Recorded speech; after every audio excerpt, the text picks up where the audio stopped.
All right, I am now joined by one of the smartest football guys that I know and I get to talk to, Warren Sharp from sharpfootballanalysis.com, NFL analyst. Great guy to talk to, Warren. Thanks for joining us here on the BuffaloPlus.com. Hey, happy to be with you guys. Such an exciting time for your city and your team, and it's going to be a great weekend, hopefully. And I kind of want to start at the beginning because we talked before the season and then get to, the AFC Championship preview. But what has changed in this offense? Because it can't just be as simple as they added Stephon Diggs, everything got better. It's multiple pieces. But what have you seen? What has made this Bills offense go from a bottom third to a top five? I think it's everybody along the way. I think Josh Allen took some strides this offseason with some of the work and some of the teaching that he sought after, and that's made a tremendous improvement. A little minor tweaks to his game have made a big impact. I think Brian Daboll also, kind of rethought what his strategy was going to be approaching the season, how he could use these pieces that he had with him. And I think that they're playing it's a lot more intelligently. They're calling smarter plays. Their strategies have been more intelligent. And Daboll has been absolutely incredible with his in-game adjustments. When he gets things thrown at him against the Pittsburgh Steelers defense and they come out strong against the Bills offense, or you have Joey Bosa and you're trying to navigate through that with regard to the Chargers. Daboll is figuring out in-game adjustments to make, and he always seems to press the right buttons here for this offense. And obviously, as you mentioned, Stephon Diggs has been a big improvement, but this is a really fun offense to watch, and probably the closest mirror image to the Kansas City Chiefs offense that we have in the NFL is the Buffalo Bills offense. It's so funny because I've been saying that during this year. I've said a couple times, this offense looks Chiefsy, where even when the play doesn't seem to be a big play, you look up and it's 2nd and 3. Like there are so many positive plays on first down, and I get, I talk about all the time. I just hate first down runs, and I know you're a guy that talks about being aggressive early on downs. Just is aggression one of the main things that has changed in Daboll's confidence in Allen in this offense? I think so. And what happens when you put the ball in the quarterback's hand on first down is his confidence level is going to improve. It's inevitable. I think the coaches that try to say, well, we have to limit you a little bit. Your accuracy hasn't been great, and so we're going to run the ball more and give you a run game to support you like a crutch, and then you can come in when it's third down and get the job done. That's actually the worst way to look at it. You want to give your quarterback, empower them, let them have the ball in their hand. On first down, that's when the defense is going to be giving you their most vanilla looks. They're going to be thinking it could be a run or it could be a pass. That's when it's the easiest time to throw the football, and then putting it in your QB's hand there gives him more confidence in himself that he's the leader of this team. They don't need a crutch for me. I'm going to be the guy. And I think they've done that since week 1 this season, and it's really made a drastic difference in Josh Allen and the offensive ceiling in general. Where have you seen analytically, like numbers wise? Because that was always the big knock about Allen, and we talked about it before the season, how he's kind of hard to understand in that analytics mode. He kind of doesn't fit it. But I remember I messaged you or talked to you earlier in the year how much he's improved against man coverage, because that was the big thing last year was that he struggled. Part of that I thought was because he didn't have the wide receivers to win one-on-one battles. Was that part of it? That was part of it. Absolutely. Getting the guys in the right spots that you needed to be able to win those one-on-one battles and win them quickly so that Josh could easily see what read he should be going to. Winning early in the route is very important. And previously when Josh was younger, they thought, well, he's not as accurate. Let's give him long guys that are actually really slow, but maybe they can provide good wingspans and big targets for him to hit. But those guys were always covered. And so it's like, well, where are you going to place the ball if you're the quarterback? Because there's somebody right on him. Here you're getting guys out in space. The way that you're spreading the field with 11 and 10 personnel, you're sticking a lot of guys out there. The defense has to give you pretty standardized looks. They can't do too much to confuse you because otherwise they're going to get burned. And then when you win early in these routes, it just makes things much easier on Josh Allen. So there's realistically no way. I mean, you talk to some of the best quarterback coaches in the NFL. There's no way possible that a quarterback can go from the accuracy that Josh Allen was exhibiting his first 2 years in the league to what he was able to do so far this season, just based on improving a couple of things mechanics wise. A lot of that accuracy improvement has come based upon the design of the offense and getting guys open and getting Josh trained to where to look to hit these guys at the right timing and improve some of those things so that the passes are easier for him to make. And so it's really a combination. The accuracy has been a combination of the players, the play calling, and Josh's development as a quarterback. And that's part of Daboll. And we talked about it before, the continuity. You know, and I know they had to shuffle a couple of pieces around on the offensive line earlier in the year with Feliciano out and things like that. But Daboll and Josh building that relationship. You talked about before the season that, like, especially in this weird off season, how important continuity was going to be. And it's interesting now to see where this offense is and has grown. And for the most part, there's been a lot of continuity with Daboll and Josh. Oh, there has been. Absolutely. It's been a different off season. They weren't able to work together in person quite as much, but they each were working on themselves, I think, separately. And then when they reconvened, they had Daboll delivered like a clear, concise plan of attack that they wanted to utilize this season. I think all of the players, Josh included, welcomed that plan. We're excited about seeing this style of offense.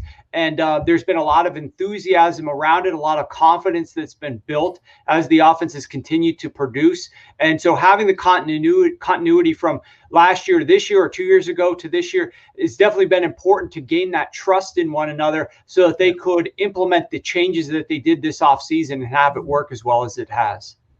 It's been an awesome offense to watch.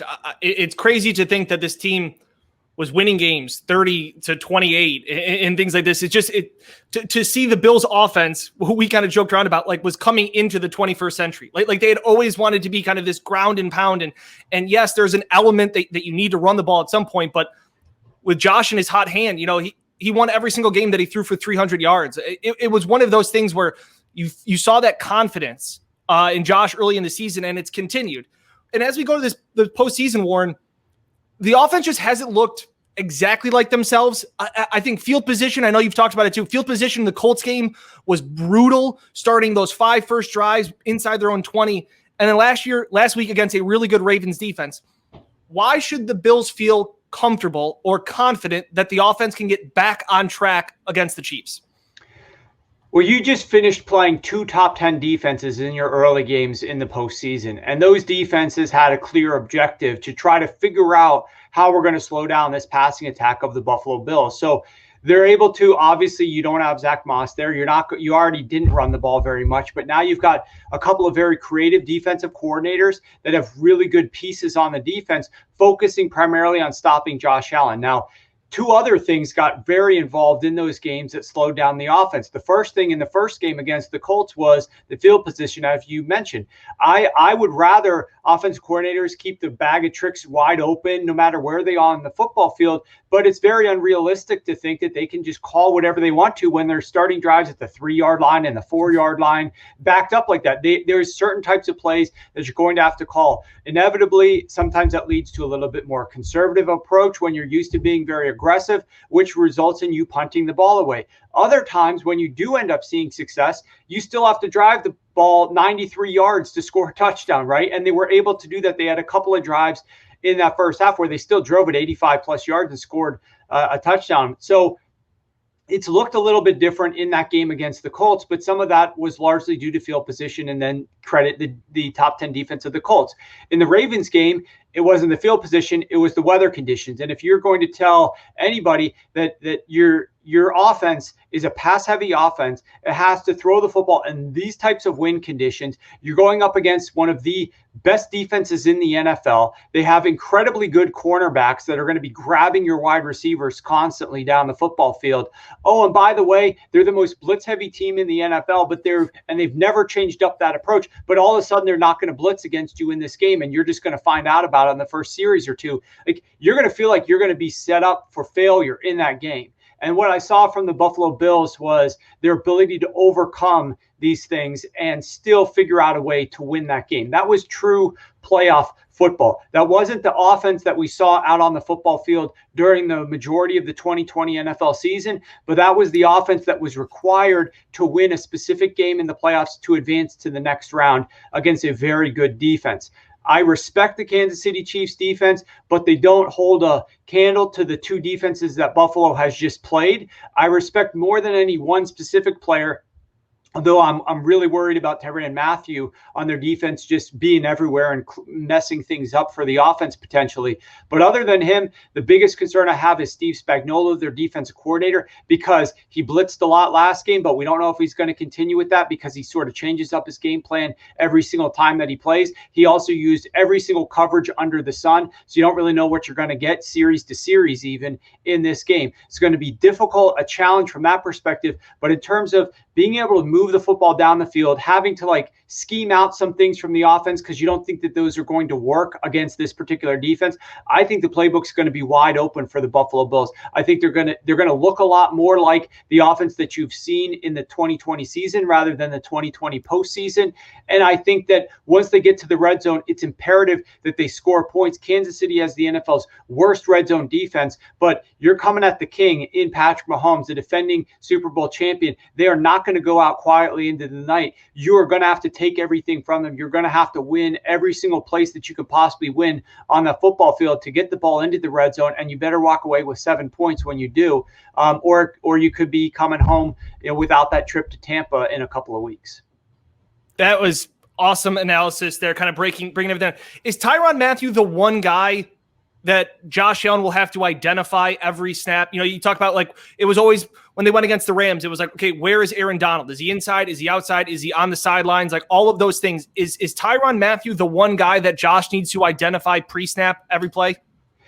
It's easier said than done, but yes, and you don't know. He could be coming on a blitz. He could be dropping back in pass pro. He could be anywhere on the football field, really. And just because you identify him pre-snap does not mean that's where he's going to be post-snap too. So he's just so quick, so instinctive. He watches a lot of film. He understands the game of football at an extremely high level, and he's very good at guessing. His guesses typically end up being correct. So he is the one guy that could mess up the game plan. Obviously, they've got some good corners.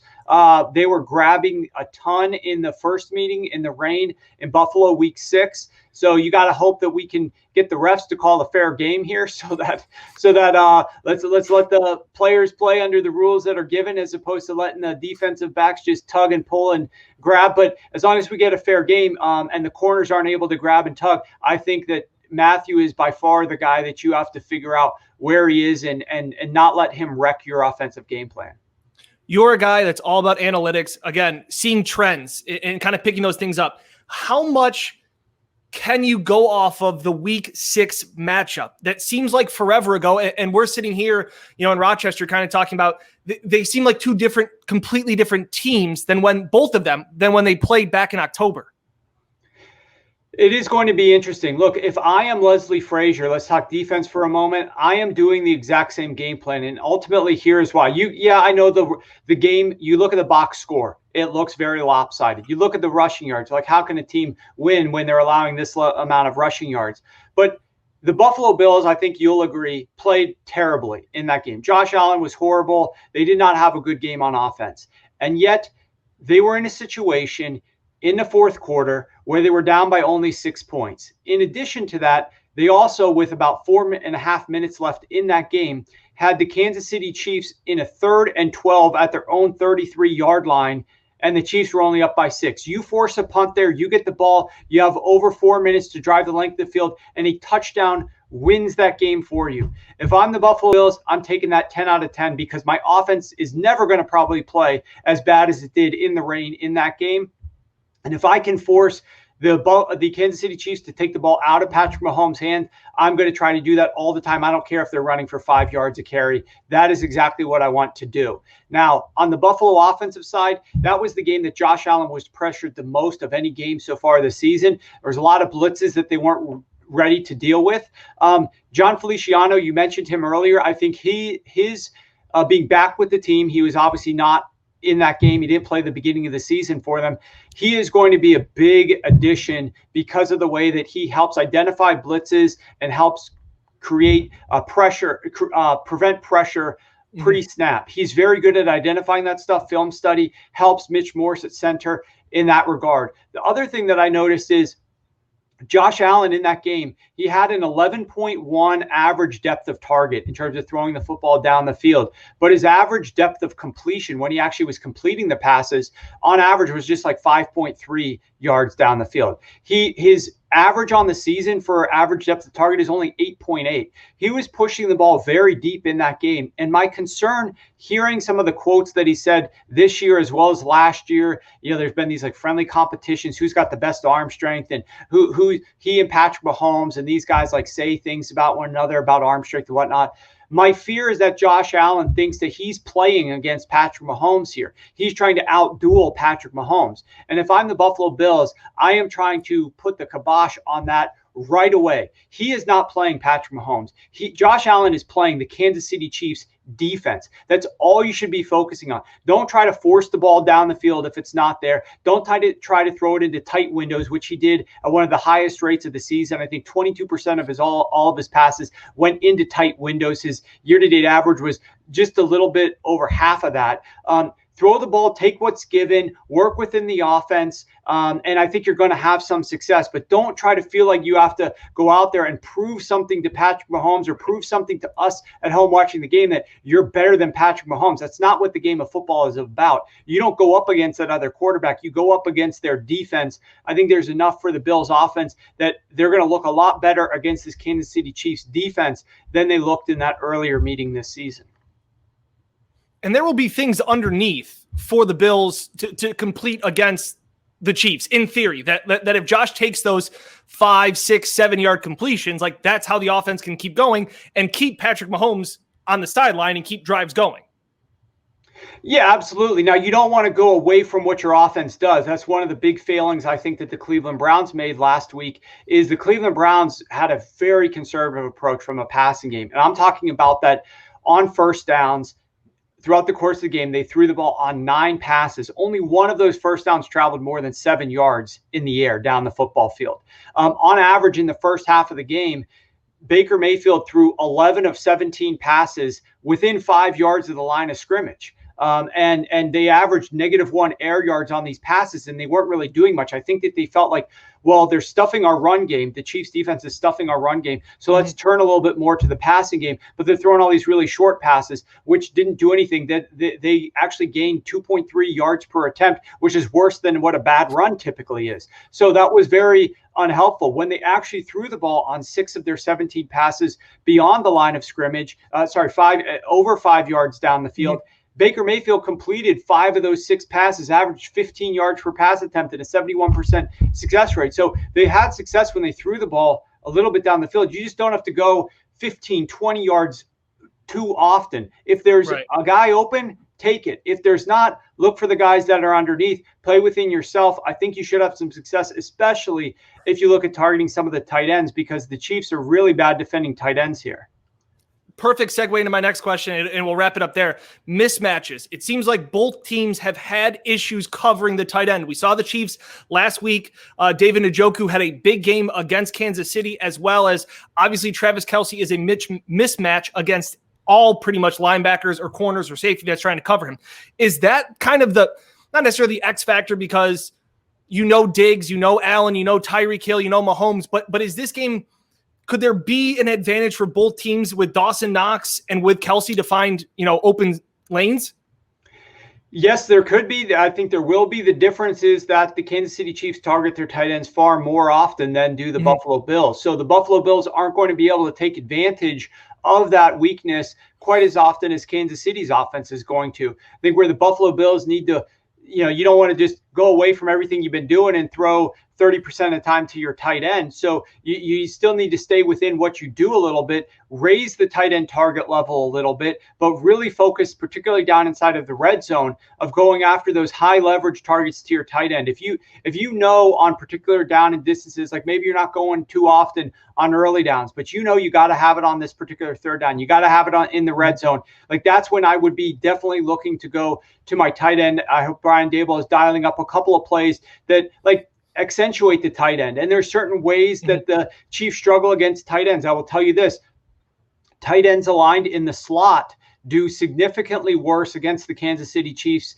defense than do tight ends aligned in line on the end of the line of scrimmage next to one of your tackles. So if the Bills stick Dawson Knox or one of their other tight ends along the line of the scrimmage next to a tackle and send him out in a pass pattern, I think those are going to be extremely high efficiency plays that hopefully they call in very high leverage situations. One last one before I let you go. I lied. That wasn't my last question. Tempo.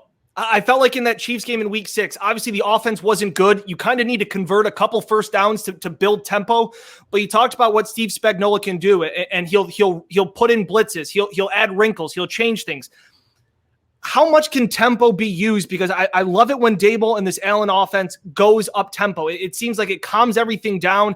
I feel like Daboll gets another couple seconds to get to see and maybe make a late change. Can tempo be another key in this game on Sunday? 100%. I mean, I think one of the things that they're really good at is using situational tempo, knowing when to get to the line of scrimmage quickly and call a play. And it's not just when there's a questionable catch along the sidelines, but there's times and places to use situational tempo. I tend to not like it when, okay, drive 3 of the game, we're going to go up tempo the whole way through. Well, then all you're doing is like the defense now knows after a few plays that these guys are just going tempo. So go in and out of tempo, use it a fair amount, get to the line of scrimmage quickly. I always advocate getting to the line of scrimmage quickly to prevent as many substitutions as possible, especially if you just want to sit in 11 or 10 personnel. You don't want to keep rotating guys in. Why would you let the defense get fresh, right? Just get to the line of scrimmage quickly, take your time, get the right play in there. Right. But, you don't want to wait till 1 second on the clock to snap the ball too often against these guys. Warren, thank you so much for your time. I know you're busy. Hopefully in 2 or 3 weeks, you can finally get some rest, hang out with the family a little bit. But again, great follow at Sharp Football on Twitter and at Sharp and online, sharpfootballanalysis.com. Warren, thanks so much for taking some time, man. I really appreciate it. Hey, you got it. Good luck this weekend.